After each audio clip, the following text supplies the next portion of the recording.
Sveiki! Šajā video pastāstīšu, kā reģistrēties Bloom e-servisiem. Tātad atveram bloom.com mājaslapu un labajā pusē augšā spiežam e-servisi. Atvērsies lapa, kurā mēs varam nomainīt valodu un spiežam reģistrēties. Aizpildam visus laukus un beigās spiežam uz to, ka esam izlasījuši un piekrītam šim visam. Tad aktivizēsies poga sūtīt.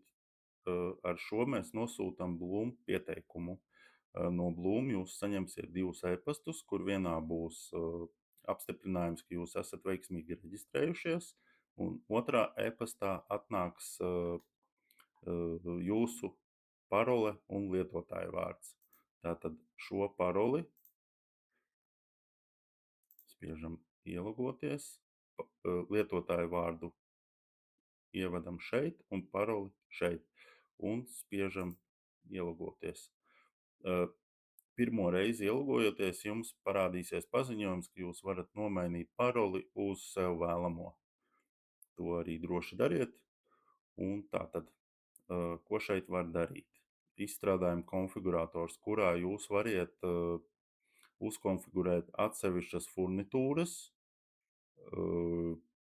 redzēt, kādas tieši furnitūras komponentes jums ir vajadzīgas un kā tās uzstādīt.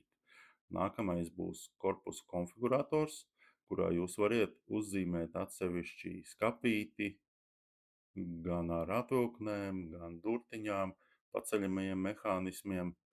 Tad vēl jūs atradīsiet CAD/CAM datu servisu, Legrabox idejas mēbeļu dizainam, kur jūs varēsiet apskatīties, kā izskatīsies Legrabox atvilkne ar dažādām malām, produktu datu bāze, kurā būs informācija par katru izstrādājumu, un tirgvedības materiālu datu bāze, kurā jūs atradīsiet attēlus ar furnitūru, instrukcijas un video, kā uzstādīt attiecīgo furnitūru. Šajā video tas arī viss. Nākamais video būs par darba lapu un kā tā izskatās.